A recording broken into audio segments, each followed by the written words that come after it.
Hello students, आज हम पढ़ने वाले हैं विज्ञान विषय का क्लास 8th का 9 चैप्टर, जिसमें हम बात करेंगे घर्षण की।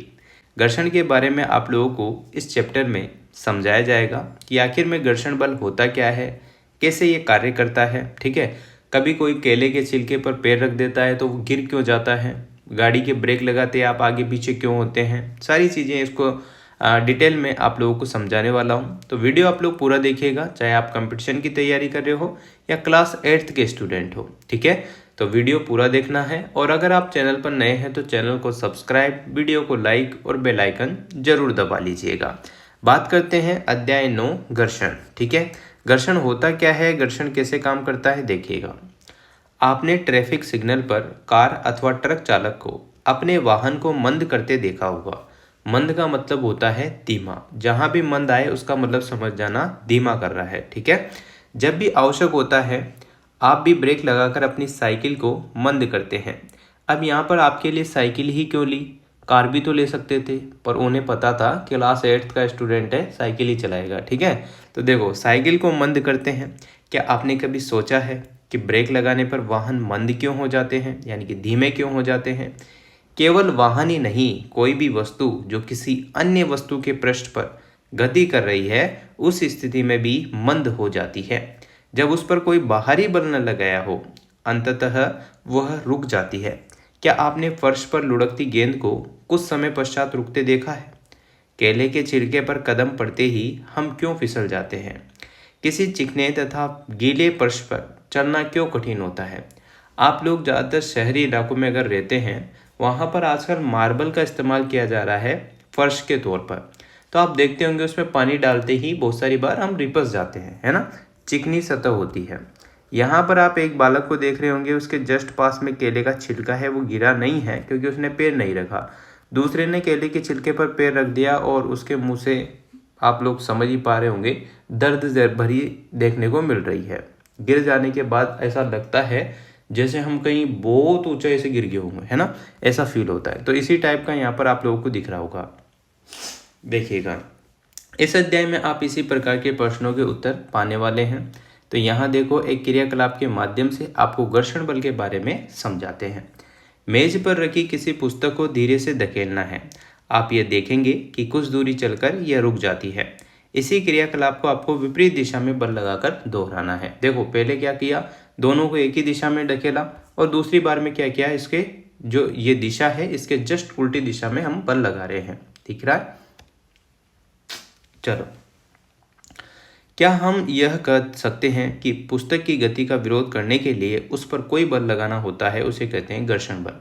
घर्षण बल हमेशा कार्य की विपरीत दिशा में लगता है, ये याद आपको रखना है। ठीक है ना। चलिए अब हम बात करते हैं आगे। आपने देखा, यदि आप बाईं दिशा में बल लगाते हैं तो घर्षण हमेशा विपरीत यानी कि दाईं दिशा में कार्य करता है। यदि आप दाईं दिशा में बल लगाते हैं तो घर्षण बाईं दिशा में कार्य करता है। दोनों स्थितियों में घर्षण पुस्तक की गति का विरोध करता है। घर्षण बल सदैव ही लगाए गए बल का विरोध करता है। उपरोक्त क्रियाकलाप में घर्षण बल पुस्तक तथा मेज के पृष्ठों के बीच कार्य करता है। क्या सभी पृष्ठों पर समान घर्षण बल लगता है? आपके दिमाग में क्वेश्चन आना चाहिए, क्या यह पृष्ठों के चिकनेपन पर निर्भर करता है? आइए पता करते हैं। ठीक है, घर्षण को प्रभावित करने वाले कारक क्रियाकलाप के माध्यम से आपको समझाते हैं कि कैसे क्या ये कार्य करते हैं। किसी ईंट के चारों ओर एक डोरी बांधिए। ईंट को कमानीदार तुला द्वारा खींचिए। आपको कुछ बल लगाना पड़ता है। जैसे ही ईंट गति करना आरंभ करे, कमानीदार तुला का पाठ्यांक लीजिए। इससे आपको उस घर्षण बल की माप प्राप्त होगी जो ईंट तथा फर्श के पृष्ठों के बीच लगता है। ठीक है, इस टाइप से आप लोग कर सकते हैं। ठीक है ना, इसको करने के बाद आपको आइडिया हो जाएगा कैसे क्या काम कर रहा है। अब ईंट पर पॉलीथीन का टुकड़ा लीजिए और क्रियाकलाप को दोहराइए। क्या आप उपरोक्त दोनों स्थितियों में कमानीदार तुला के पाठ्यांकों में कोई अंतर पाते हैं?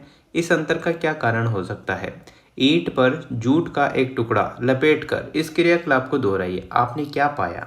आपको खुद एहसास हो जाएगा आपने क्या पाया क्या नहीं पाया।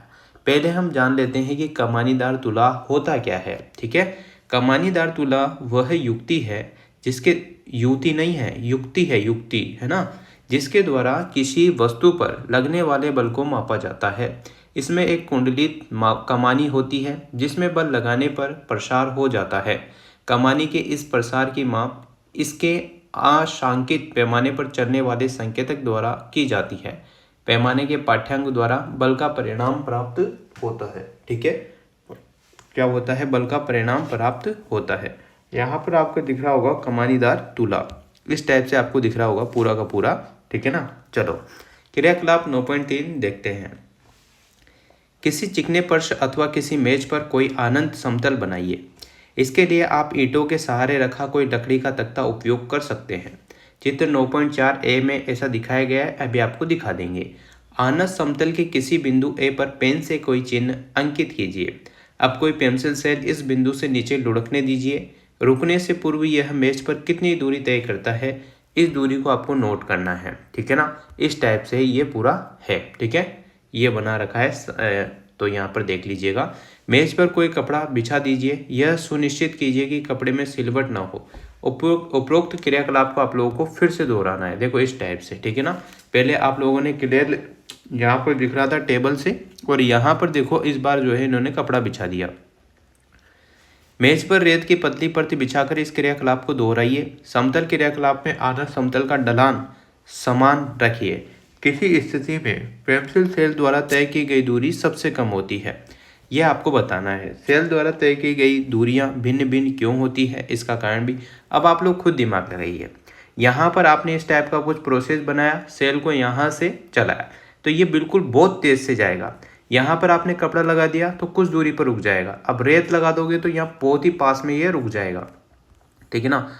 क्या सेल द्वारा चली दूरी जिस पृष्ठ पर वह चलता है उसकी प्रकृति पर निर्भर करती है? क्या पेंसिल सेल के पृष्ठ का चिकनापन भी चली गई दूरी को प्रभावित करता है? बिल्कुल, दोनों बातें सही है। मैं इस क्रियाकलाप को सेल पर रेगमाल का टुकड़ा लपेट कर करूँगा। ठीक है। घर्षण संपर्क में आने वाले दो पृष्ठों की अनियमितताओं के कारण होता है। ऐसे पृष्ठ जो देखने में बहुत चिकने लगते हैं उनमें भी बहुत सारे सूक्ष्म अनियमितताएं होती हैं। दो पृष्ठों की अनियमितताएं एक दूसरे के भीतर दस जाती है। जब हम एक पृष्ठ पर दूसरे पृष्ठ को गति कराने का प्रयास करते हैं तो हमें इस अनंत बंधन पर पार पाने के लिए कुछ बल लगाना पड़ता है। खुरदरे रुक्ष पृष्ठों पर यह अनियमितताएं अधिक संख्या में होती है, अतः यदि पृष्ठ रुक्ष हो तो घर्षण बल अधिक होता है। इस प्रकार का यहाँ पर आपको दिख रहा होगा, पुस्तक का पृष्ठ है ये वाला और ये मेज का पृष्ठ है। ठीक है, आगे चलते हैं। हमने ये देखा कि दो पृष्ठों के बीच अनियमितताओं के अंतःबंधन के कारण घर्षण होता है। स्पष्ट है कि यदि पृष्ठों को बलपूर्वक दबाएं तो घर्षण में क्या होगी, वृद्धि हो जाएगी। इसका अनुभव आप किसी चटाई को उस समय खींचकर कर सकते हैं जब उस पर कोई व्यक्ति नहीं बैठा हो, और जब कोई व्यक्ति उस पर बैठा हो तो इस टाइप से बॉक्स का गतिमान रखने के लिए लगातार धकेलना पड़ता है। अपने उस अनुभव को याद कीजिए जब पिछली बार आपने किसी भारी बॉक्स को एक स्थान से दूसरे स्थान पर सरकाया था। यदि आपको इस प्रकार का कोई अनुभव नहीं है तो अब इस प्रकार का अनुभव कीजिए। कौन सा कार्य आसान है? विराम अवस्था में किसी बॉक्स का गतिशील करना अथवा किसी गतिशील बॉक्स को उसी दिशा में सरकाना। किसी रुकी हुई वस्तु को विराम से गति प्रारंभ करने की स्थिति में घर्षण पर पार पाने के लिए वस्तु पर लगाया जाने वाला बल स्थैतिक घर्षण की माप होती है। इसके विपरीत किसी वस्तु को उसी चाल से गतिशील रखने के लिए आवश्यक बल उसके सर्पी घर्षण की माप होती है। ठीक है, सर्पी मतलब कि सांप के समान जो होता है घर्षण, थोड़ा टेढ़ा मेढ़ा इस टाइप से।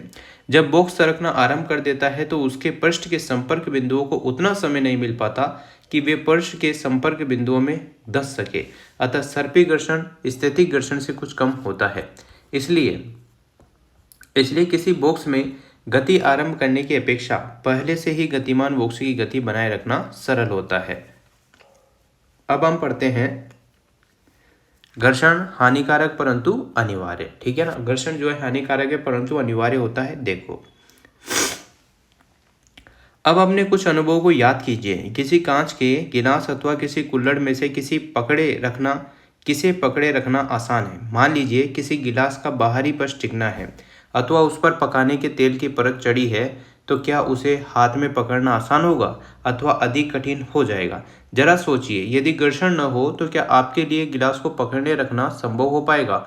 यह भी याद कीजिए कि मार्बल के गीले फर्श अथवा कीचड़ वाली पगडंडी पर चलना कितना कठिन होता है। क्या आप घर्षण न होने की स्थिति में चलने की कल्पना कर सकते हैं? बिल्कुल नहीं कर सकते।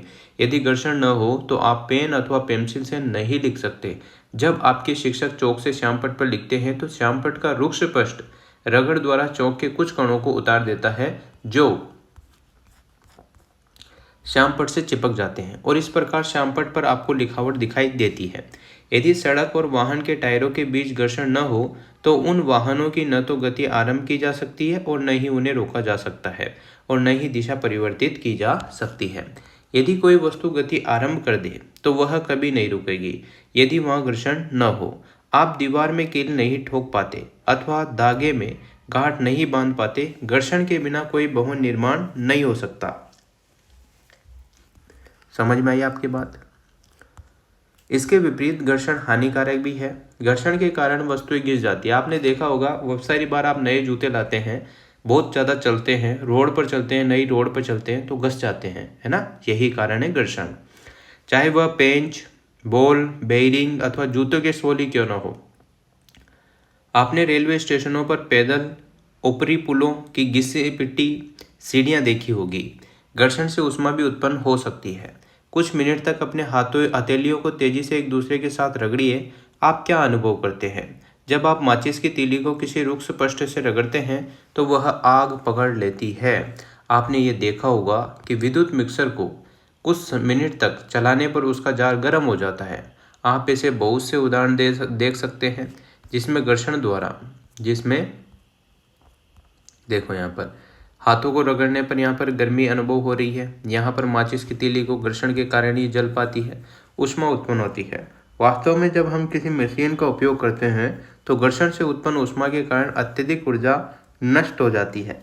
निम्नलिखित अनुभाग में हम घर्षण को कम करने के उपायों पर चर्चा करेंगे। देखो अब यहाँ पर हम बात कर रहे हैं घर्षण का बढ़ाना और घटाना। पिछले अनुभाग में आपने देखा कि कुछ परिस्थितियों में घर्षण वांछनीय होता है। क्या आपने कभी यह सोचा है कि आपके जूतों की तली खांचेदार क्यों है? खांचे जूतों की फर्श से पकड़ बनाते हैं जिसके कारण आप चलते समय सुरक्षित रहते हैं। इसी प्रकार कारों, ट्रकों, बुलडोजरों के टायर भी खांचेदार होते हैं जिससे सड़क से उनकी अच्छी पकड़ बनती है। यह देखो इस टाइप से दिख रहा है आपको, है ना? स्वचालित वाहनों और स्कूल साइकिलों की ब्रेक प्रणालियों में ब्रेक पैडों का उपयोग करके हम जानबूझकर घर्षण में वृद्धि करते हैं। जब आप कोई साइकिल चलाते हैं तो उसके ब्रेक पैड पहिए को स्पर्श नहीं करते, परंतु जब आप ब्रेक लीवर को दबाते हैं तो पैड घर्षण के कारण रिम की गति को रोक देते हैं। नॉर्मल सा उदाहरण है, साइकिल देख लेना, उसमें ब्रेक लगाकर देख लेना, चलाकर देख लेना, ठीक है? अच्छे समझ में आ जाएगा। और पहिया गति करना बंद कर देता है। आपने ये देखा होगा कि कबड्डी के खिलाड़ी अपने हाथों पर मिट्टी रगड़ते हैं ताकि वे अपने प्रतिद्वंदी को अच्छी तरह पकड़ सकें। व्यायामी जिम्नास्टिक अपने हाथों पर कोई रुक्ष पदार्थ लगा लेते हैं ताकि घर्षण में वृद्धि करके अच्छी पकड़ बना सके, ठीक है? चलो, यद्यपि कुछ अन्य स्थितियों में घर्षण अवांछनीय होता है, अतः हम उसे कम करना चाहेंगे। कैरम बोर्ड पर आप महीन पाउडर क्यों छिड़कते हैं? आपने ये नोट किया होगा कि जब हम दरवाजों के कब्जों चूल्हों में तेल की कुछ बूंदें डालते हैं तो दरवाजा सहज ही घूमने लगता है। साइकिल तथा मोटर के मैकेनिक मिस्त्री इन मशीनों के गतिशील भागों के बीच ग्रीज लगाते हैं, है ना? देखा होगा आपने। उपरोक्त सभी परिस्थितियों में हम दक्षता में वृद्धि के लिए घर्षण को कम करते हैं। जब तेल, ग्रीज और ग्रेफाइट को किसी मशीन के गतिशील पुर्जों यानी कि भागों के बीच लगाते हैं तो वहां इनकी एक पतली परत बन जाती है और गतिशील पृष्ठ सीधे ही एक दूसरे को रगड़ नहीं पाते हैं। इस प्रकार अनियमितताओं का अंतर्बंधन का अंतर्पाशन काफी सीमा तक दूर हो जाता है, गति सहज बन जाती है। घर्षण कम करने वाले पदार्थों को कहते हैं स्नेहक, ठीक है? याद रखें। कुछ मशीनों में स्नेहक के रूप में तेल का प्रयोग न करने की सलाह दी जाती है। वहां पर घर्षण कम करने के लिए गतिज पुर्जों के बीच वायु की गति का उपयोग किया जाता है। इस टाइप से आप लोग देख पा रहे होंगे, ठीक है? चलिए देखो, क्या हम पृष्ठों पर पॉलिश करके अथवा अत्यधिक मात्रा में स्नेहक पदार्थों का उपयोग करके घर्षण को घटाकर शून्य कर सकते हैं। पहेली कह रही है घर्षण कदापि पूर्णतः समाप्त नहीं हो सकता। कोई पृष्ठ पूर्णतः चिकना नहीं होता, उसमें कुछ अनियमितताएं अवश्य होती है। देखो मैं आपको बात बताऊं, जब भी हम सोचते हैं बहुत सारी बार क्या होता है, महिलाओं की स्किन और पुरुषों की स्किन में आपको चेंज देखने को मिलता है। और किशोरावस्था के दौरान महिलाओं की जो स्किन है वो सॉफ्ट सी हो जाती है, पुरुषों की खरदरी टाइप में हो जाती है ना।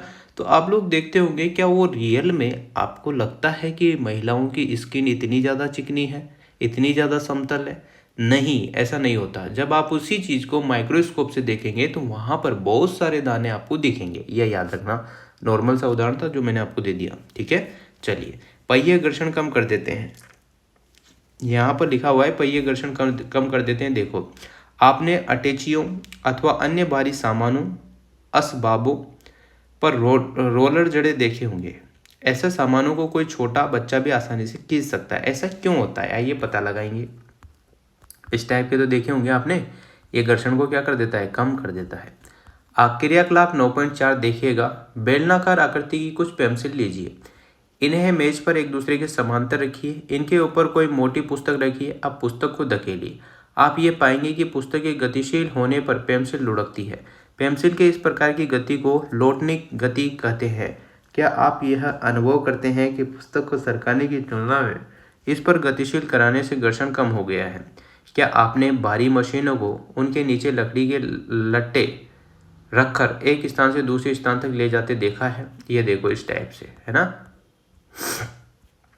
चलिए आगे पढ़ते हैं। जब एक वस्तु किसी दूसरी वस्तु के पृष्ठ पर लुढ़कती है तो उसकी गति के प्रतिरोध को लोटनिक घर्षण कहते हैं। लोटन घर्षण कम कर देता है। किसी वस्तु को दूसरी वस्तु पर सरकने की तुलना में लोटन करना सदैव आसान होता है।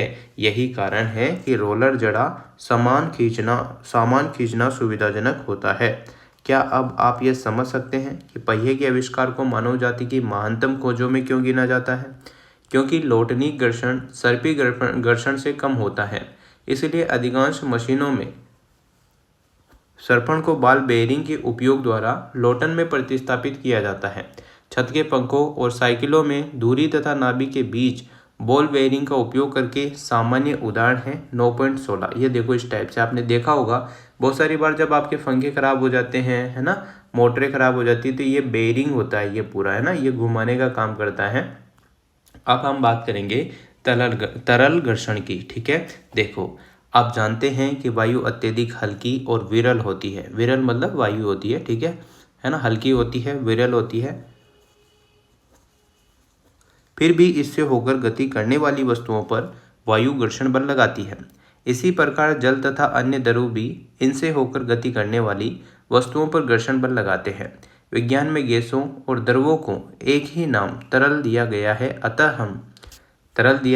अतः हम यहाँ पर देखो कह सकते हैं कि तरल इनसे होकर गति करने वाली वस्तुओं पर घर्षण बल लगाते हैं। तरलों द्वारा लगाए गए घर्षण बल को कर्षण भी कहते हैं। किसी तरल पर लगने वाला घर्षण बल उसके तरल के सापेक्ष गति पर निर्भर करता है। घर्षण बल वस्तु की आकृति, तरल की प्रकृति पर भी निर्भर करता है। स्पष्ट है कि जब वस्तुएं किसी तरल में गति करती है तो उन्हें उन पर लगे घर्षण बल पर पार पाना होता है। इस प्रक्रिया में उनकी ऊर्जा का क्षय होता है, अतः घर्षण को कम से कम करने के लिए प्रयास किए जाते हैं। अतः वस्तुओं को विशिष्ट आकृतियां दी जाती है। आपके विचार से वैज्ञानिकों को इन विशिष्ट आकृतियों के बारे में कहाँ से संकेत प्राप्त होते हैं? वास्तव में उन्हें ये संकेत प्रकृति से मिलते हैं। पक्षी तथा मछलियाँ तरल में गति करते हैं। याद रखना, पक्षी और मछलियाँ तरल में गति करते हैं। उनके शरीर का विकास इस प्रकार हुआ होगा कि तरल में गति करते समय घर्षण पर पार पाने में उनकी ऊर्जा का क्षय यथासंभव कम हो। वायुयान की आकृति को सावधानी पूर्वक देखिए। क्या आप इनकी आकृति तथा किसी पक्षी की आकृति में कोई समानता पाते हैं? वास्तव में सभी वाहनों के डिजाइन इस प्रकार बनाए जाते हैं कि तरल घर्षण कम हो जाए। देखो इस टाइप से दिख रहा है आपको, पक्षी की तरह। तो यहाँ पर आपने क्या सीखा, बहुत इंपॉर्टेंट होता है ये, इसको पढ़ते हैं। घर्षण संपर्क में रखे दो पृष्ठों के बीच सापेक्ष गति का विरोध करता है। यानी कि अगर आप किसी गतिशील दिशा में अगर बाएं हैं तो जस्ट उल्टा उसका घर्षण लगता है दाएं दिशा में, ठीक है ना। तो यह दोनों पृष्ठों पर कार्य करता है। घर्षण संपर्क के दो पृष्ठों की प्रकृति पर निर्भर करता है। दिए गए पृष्ठों के युगल के लिए घर्षण इन पृष्ठों के चिकनेपन की अवस्था पर निर्भर करता है। घर्षण इस बात पर निर्भर करता है कि दो पृष्ठ एक दूसरे को कितने बलपूर्वक दबाते हैं। स्थैतिक घर्षण तब कार्य करना आरंभ करता है जब हम किसी वस्तु को उसकी विराम की स्थिति से गति में लाने का प्रयास करते हैं। सर्पी घर्षण तब कार्य करना प्रारंभ करता है जब कोई वस्तु किसी अन्य वस्तु की सर्पी गति करती है। सर्पी घर्षण स्थैतिक घर्षण से कम होता है। घर्षण हमारे बहुत से क्रियाकलापों के लिए महत्वपूर्ण होता है। किसी पृष्ठ को रुक्ष बनाकर घर्षण बढ़ाया जा सकता है। जूतों की तली और वाहनों के टायर घर्षण बढ़ाने के लिए खांचेदार बनाए जाते हैं। याद रखेंगे, कभी कभी घर्षण अवांछनीय होता है। स्नेहक लगाकर घर्षण को कम किया जा सकता है। जब कोई वस्तु किसी अन्य वस्तु पर लोटन करती है तो लोटनीय घर्षण कार्य करना आरंभ कर देता है। लोटनीय घर्षण सर्पी घर्षण की अपेक्षा कम होता है। कई मशीनों में बॉल बेयरिंग का उपयोग करके घर्षण को कम किया जा सकता है। तरल में गति करने वाली वस्तुओं को उचित आकृति प्रदान करके घर्षण बल को कम किया जा सकता है। तो इस टाइप से आप लोगों की ये प्रश्न उत्तर है, अभ्यास प्रश्न। तो क्लास 8th के जो भी स्टूडेंट हैं इनको कीजिएगा। और साथ में ही अगर हम बात करें कंपटीशन एग्जाम की तैयारी करने वाले स्टूडेंट्स की जिनके जनरल साइंस है, तो आप आराम से इन क्वेश्चनों को करिएगा। एज इट इज़ क्वेश्चन आप लोगों को कंपटीशन एग्जाम में भी देखने को मिल जाते हैं। तो इस प्रकार से आपकी विज्ञान विषय का क्लास 8th का 9 चैप्टर घर्षण कंप्लीट हो चुका है। अगला चैप्टर आपको नेक्स्ट वीडियो में देखने को मिलेगा। वीडियो अगर आपको अच्छी लगती हो तो like, comment, share and subscribe.